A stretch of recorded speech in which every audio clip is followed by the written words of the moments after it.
Welcome to Your Infinite Health. Are you getting older? Are you feeling it? How would you like to do that in reverse? We're your host, Dr. Tripp and LeNae. We've run an integrative medicine practice for 13 years. Together, we have 60 years of combined experience helping clients. We've helped tens of thousands achieve success in health and live longer, happier lives. In this show, we'll cover peer-reviewed and evidence-based integrative approaches to creating the health you've always wanted. We also share professional experience we see in the field every day. So if you're ready to feel, look, and live your best life, you're in the right place. Welcome to Your Infinite Health podcast. What's that, LeNae? It's been a day and a half, man. We didn't wake up until it was time to be in the car. And the only reason I woke up then is because Vesper, our Sheltie, was in my face barking at me. Bless her heart. Really? I don't know what happened to the alarm clock. So I'm like grabbing Huck and grabbing the makeup bag and grabbing the curling iron and leaving you and Henry behind because you two are so slow. It's like a vacuum created in the house. It was kind of, just gone. Well, I'm happy to report I got him there, like not even on time. I got him there early, which is amazing. And then I went to Starbucks and I did my makeup in the Starbucks line. That's how long the Starbucks line is. And the girl outside was going to take my order and I was final touches of the lipstick. And she's like, would you like for me to wait? And I'm like, yes, that would be great. Thank you. No, I'm just kidding. And then all that rushing, and then our first meeting canceled, and then our second meeting. So we've been working, I haven't told the listeners yet this, we've been working all year on creating the ultimate infinite health mastery course. Right. That's going to be an online course for anybody anywhere to access. And every time I think we might have work done, because there's a lot of work to do, a lot of copywriting, a lot of designing, a lot of recording, a lot of creating. And you're a perfectionist, so we'll probably never get done with it. But today in particular, after that meeting, I got so overwhelmed because instead of feeling like I got to check things off, we actually have more things to do. And I'm a little exacerbated. So you might want to more webinars. I love it. More webinars. You might want to up my DHEA levels. Actually, that's a good idea.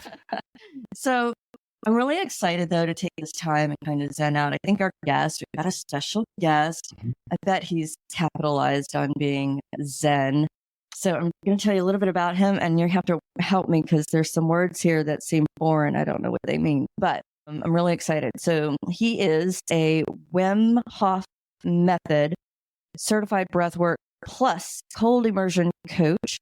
He helps high performers stress less. Oh, you might need to help me. Achieve more. Again, might need to help me. And have more fun. Oh, totally. Definitely. Have more fun. Totally need to help me because I'm not having fun right now. He was formerly the first employee and director of operations at an Inc.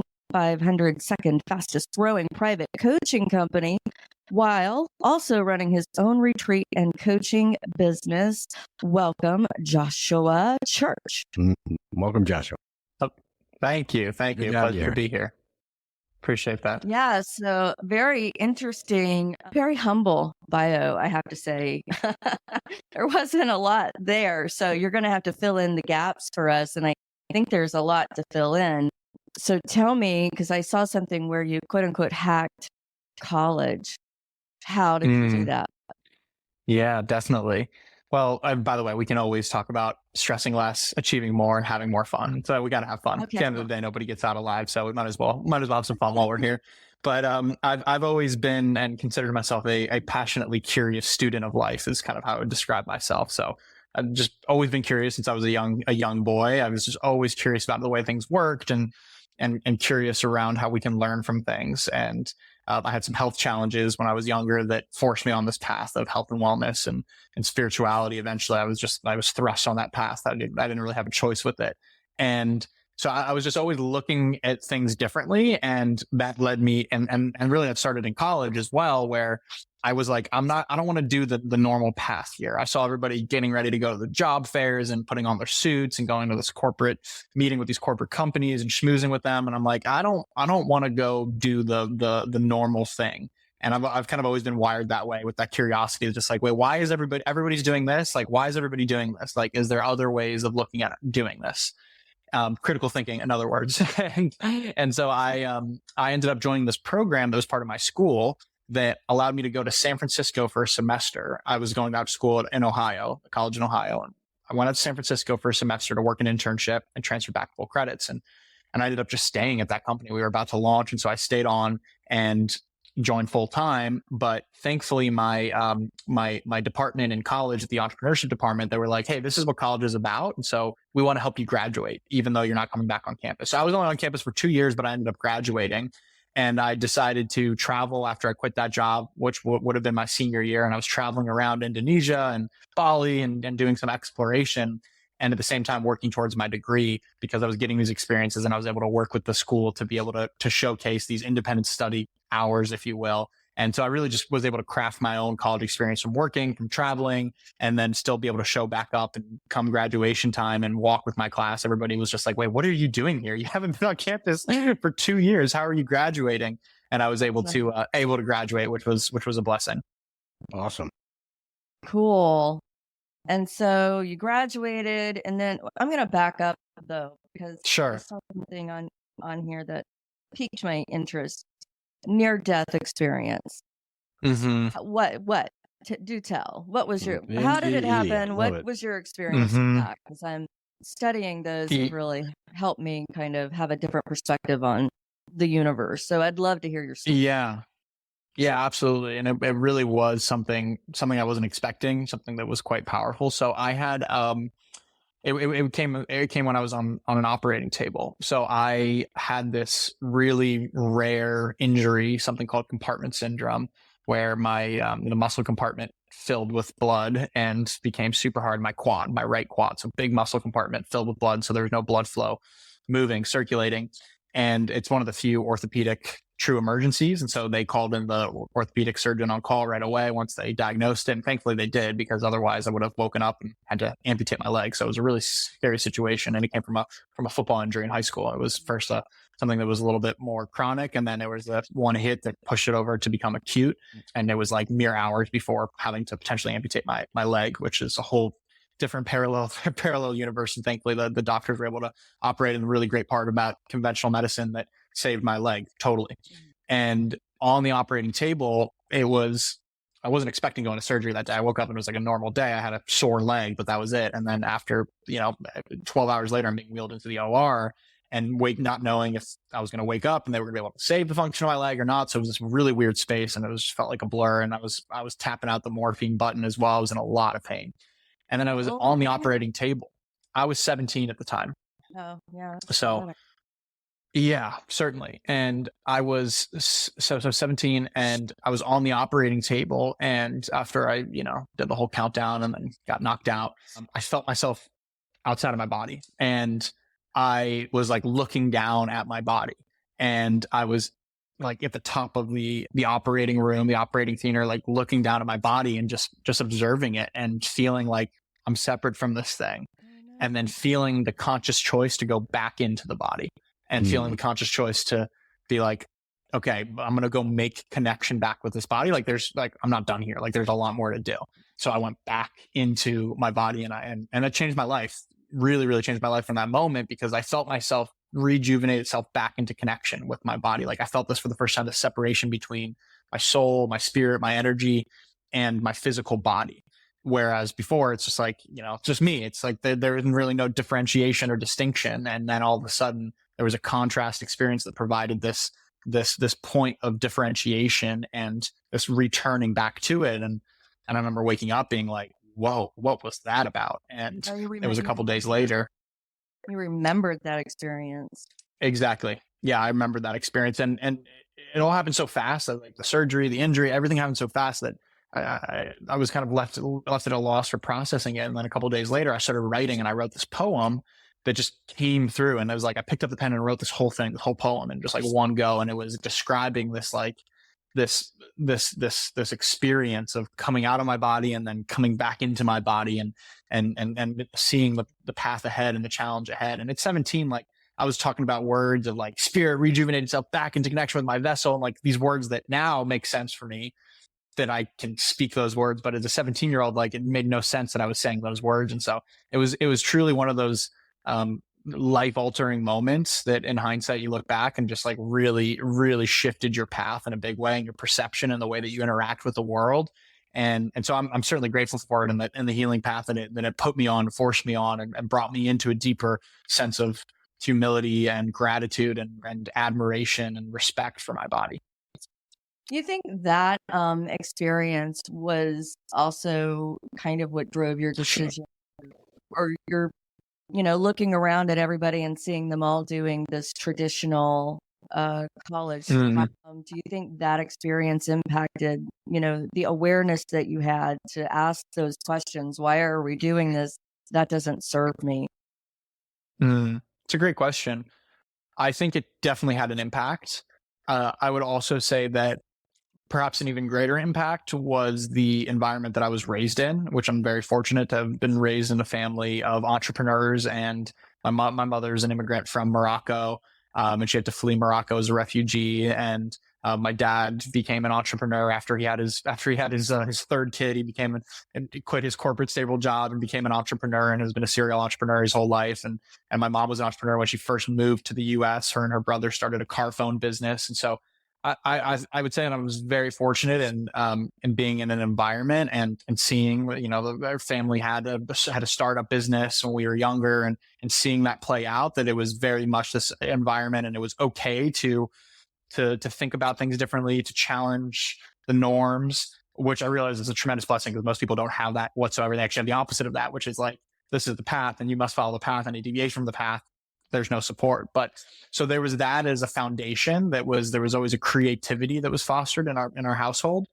which I'm again so appreciative for. And then internalizing, I think this experience helped me internalize it and embody it in a deeper way for myself, where I realized like, okay, wow, like I just had this wild experience and I'm having a hard time looking at life the same. So like, what's this all about? Like, it really did spark that curiosity of like, why do we do this? Or what's this about? What's this for? Or like, how can I can't just ignore that experience that I had and just go back blind to everyday life. So I think it definitely played an instrumental role. Out of curiosity, where are you in the birth order? I am second. So I have an older sister who is 13 months older than me, very, very close with her, than myself. And then I have a younger sister who is a travel nurse. And then I have a younger brother who works at an advertising agency. So I'm second, okay. 2 of 4. Okay. Firstborn male. Okay. That's right. Cool. Firstborn male. Yes. That's where that type A energy is coming from. Yeah. Exactly. So in your travels, your sabbatical, is that when you went to Iceland? It was actually after that. So I came back, I graduated, and I got a job after college at this coaching company that I started working at, and was employee number 1, helped grow that. And that was an amazing experience. And throughout that, I just kept on this path of healing. And it was during the sabbatical that I did my yoga teacher training. So I became a yoga instructor, and yoga was the first thing that I did that helped me like really start to pay attention to my body in a deeper way and start to heal things, because I was telling myself the story even after this injury that I had. And I had another ACL surgery that I had the year before that traumatic injury. So my body just like felt like it was always betraying me, and I was always beat up, and I was not healthy. And then I did yoga. I did my first yoga class, and I remember laying in shavasana at the end of yoga, and at the end of moving my body and bringing blood flow, and I just felt so good. My body felt light. I was like, oh my goodness, body, like I love you. Thank you for all you've done and all you've been through. You've been through so much. And so then that led me to going deeper down the yoga path and becoming a yoga instructor during that sabbatical time, if you will.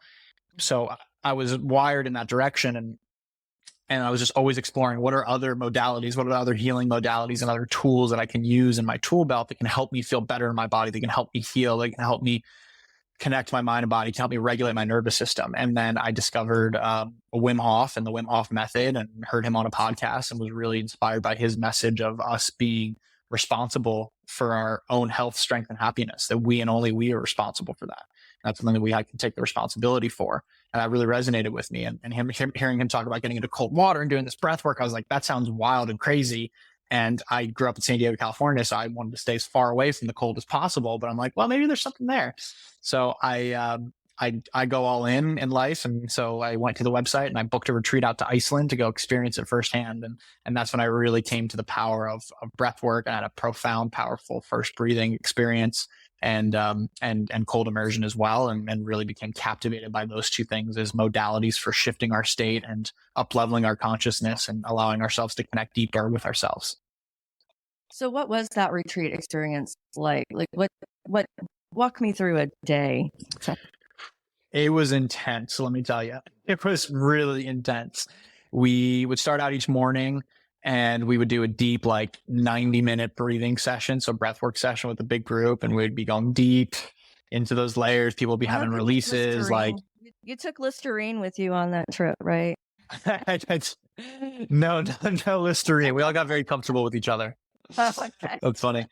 We all got very comfortable with each other. And so we're doing these deep breathing, journey in the morning. And then we're having a brunch. And then after, for the rest of the day, we're going out into the Icelandic tundra. And so we're going out, we're doing various cold immersive experiences. So we're doing cold water immersion. So we're going into a lake and we're doing natural cold water immersion, or we're doing cold exposure where we're wearing nothing but shorts. So shirtless, bare skin, climbing up a mountain was one of the days we did that. And all of these different things are helping us learn how to be present in our bodies and in our mind, and really get our mind out of the way to allow our body to do its thing. Like it's an amazing mechanism that you two both know very, very well of what happens when our body can allow itself to do its natural processes. Like we don't have to think about moving our blood flow from our extremities to our core to protect itself, but being really present with it, what you find is that you can do a lot more than you think. And it's usually our mind that limits ourselves. And so by doing some of these, what seemingly crazy endeavors,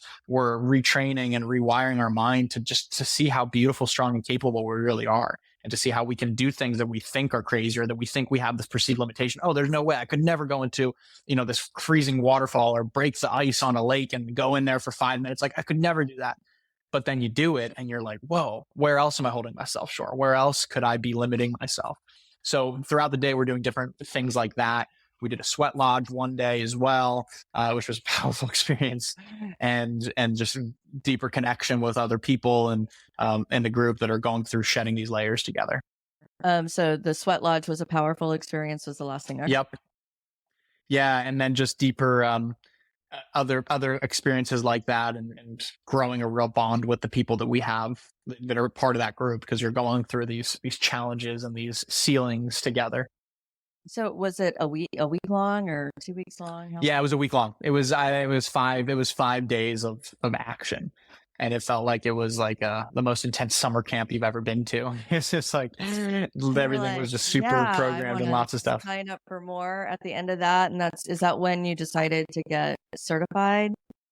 I didn't decide to get certified then and there. I did decide that this is going to be an important part of my life, and this is going to be a tool that I'm really excited to share with other people. And so when I came back, I was very, very excited to share it with other people and get people into the ice bath and continue and to keep layering in these different concepts. We were talking about experiencing emotions, feeling the energy in motion and the stuck energy in certain parts of your body, and using your breath as a tool to be able to move that energy and get some of that energy flowing and experience emotions in a different way. And so I became really passionate about sharing that with other people. And I decided that as soon as I started doing that, I realized there's a path here for me, and this feels really resonant with what I feel like I should be doing. And so parallel to that, I decided that I wanted to stop buying ice to do my daily ice baths, because I live in Southern California. And so I was buying a lot of ice. And that's when I went to my cousin and said, hey, can you help me build something so I can stop buying ice? And then we built what ended up being the first prototype for the Edge Tub that ended up allowing us to launch Edge Theory Labs, the company that we run, in providing ice cold water immersion tubs to people, and then all of the tools and education and resources and coaching to support them, and using it as a transformational part of their journey.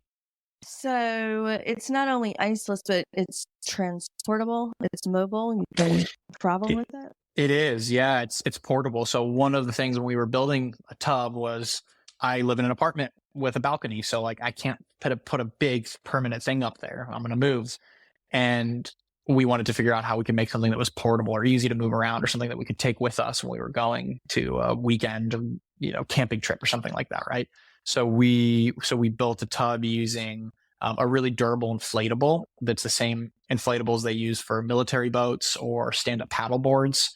It's a super durable inflatable, and it packs into a backpack, which is amazing. But when it's up, you can like put your full weight on it. There's no deflection. So it was a really cool material that we built the tub using. And then we took all of the components needed to cool water down and also to clean it. So filtration built in, cooling built in, and then we added in hot tub mode as well. So we added in the ability to heat, which was a fun feature that we wanted.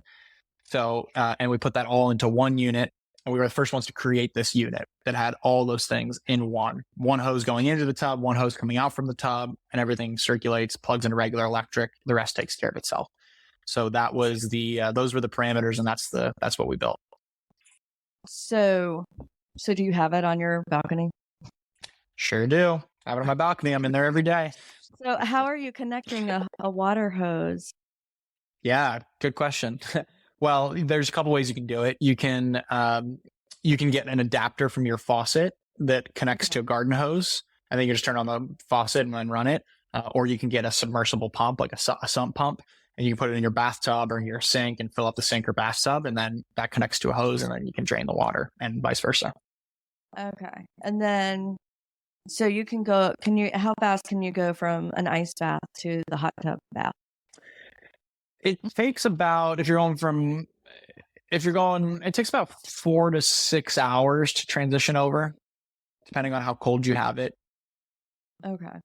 That is really fascinating. Yeah, definitely. It's a nice too, because again, like living in an apartment, I don't have a hot tub, but now I do. So I can have it be a hot tub or a cold tub. So I can switch it over sometimes during the day to be hot tub if I want to have a nice hot tub at night. Yeah, that's really cool. So that was like you're the first to make it. How do you distribute it? Yeah, we decided to go direct to consumer to sell this e-commerce, so we could make it as affordable as possible. That was another thing that we brought to the market, where most of these tubs were, $10,000, $15,000, $20,000 even for these fixed portable cold tubs, or no, not for these fixed wall cold tubs. And we were like that was out of range for both of us. We're like, if we could get something that was a little bit more affordable, perhaps there's a market for it. So we launched our product with the first product we launched was under 5K. It was just under 5K, and going direct to consumer allowed us to cut down on that cost. So that's how we decided to go direct to consumer. And part of the good part of portability is that it's easy to ship via FedEx or UPS, so we could ship it right to our customers and go right to their door, and not need a pallet or box truck and increasing the shipping costs or anything like that. So we go free shipping right to everybody's door. Yeah, that's nice. I wish my daughter's mate built a cold tub out Cool. of how do you build it out of a freezer, I think. Yep. The chest freezers. That's yeah, it's really popular. That's how we started as well with the first one. That's how I wanted to start, because that's what you do. It's like you can buy for $1,000, you can buy a chest freezer and then another $500 of parts to kind of hack it. It doesn't last long. It is dangerous too. People have electrocuted themselves in there, unfortunately, and it's not very comfortable, but it's a great place to start for cold immersion when you're tired of buying ice, for sure. And I love that people start that, because eventually you're like, all right, I want to have something that's actually built for humans and built for this. And then that's the kind of next step up that you can take. Yeah, that's really cool. I can't wait to share your episode with them. Yeah, totally. Upgrade their program, because he's really into all of that as well. So where would somebody go if they were interested in learning more about you, but also purchasing one?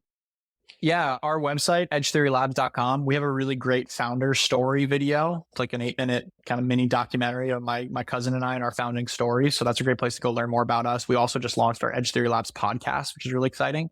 So it's another great place to go get to know our team a little bit more.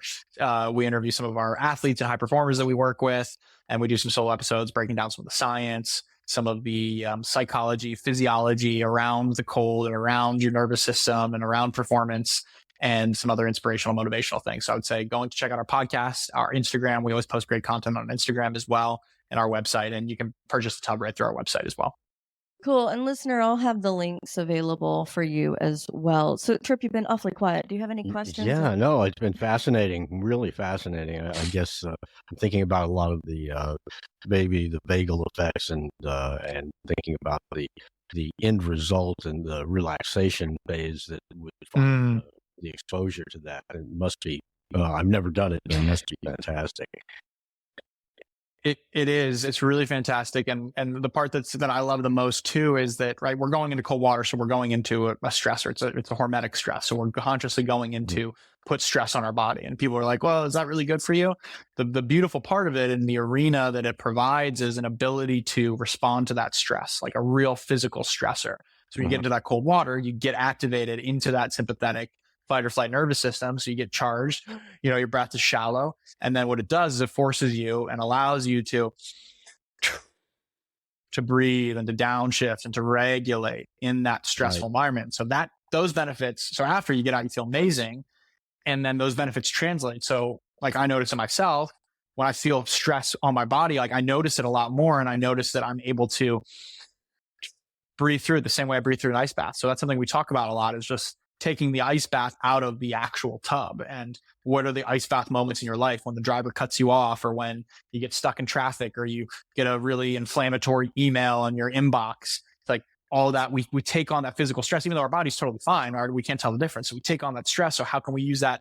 Okay, this is an ice bath moment. How can I breathe and slow things down the same way I do in the ice bath? And that's where there can be some really life-changing benefits that are very exciting. So yeah, so like that's what I was thinking. That it's actually gaining more control over the vagus system, actually in response to the adrenergic, right? So the sympathetic nervous system, it's like training it to be in your command. It's a little bit like heart math, I guess. A little bit like those same principle when learning to control. Tracy in Wisconsin doesn't know what heart math is. Well, it's a training method that teaches you how to actually use your vagus system to actually control the heart rate and your heart rate variability. And it's a relaxation mind-body technique that decreases stress and helps you. And it gives you that real-time feedback for regulating your state. Yeah. Awesome. Well, what else would you like our listeners to know? I would like the listeners to know that emotions, stress, these things that we experience in our bodies are all feedback. Something that I feel very, very strongly called to share with people, right? It's like our body whispers, and then it whispers, and then it talks, and then it shouts. And I've noticed that in my life too. And it's a lot of these injuries that I have, it's like body shouting at me. And those are always the portals towards the next growth that I need. And bringing that curiosity that I was talking about earlier towards what's happening in our body, like we are the canvas for, it has allowed me to experience levels of health, vitality, and contentment that I never thought were possible. And to be able to be feeling strong, healthy, and capable in my body that I am now, given all the past injuries and experiences I have, to be able to feel like a true alignment is something so special, and something that we all have the ability to do. So I think that's just one thing I'd like to share with the listeners, is to seek with curiosity what certain things are coming up, how it could be there potentially, how it could be there to serve you in some way. What could it be teaching you? What could it be wanting to share with you? And with that, it can totally shift our frame and how we approach the things that are coming up, be it injury, be it emotion, be it energy that we're feeling in a certain way. Perhaps it can help us. Yeah, that's awesome. I love all that, for sure. Information. Everything's information. That's right. Well, awesome, Joshua. Thank you so much for sharing your perspective and your experiences with us. And again, I'll have all the links, listener, so that you can look Joshua up, readily available. And until next time. Thanks for subscribing to Your Infinite Health. I'm Dr. Tripp. And I'm LeNae. Until next time, feel it, look it, and live it.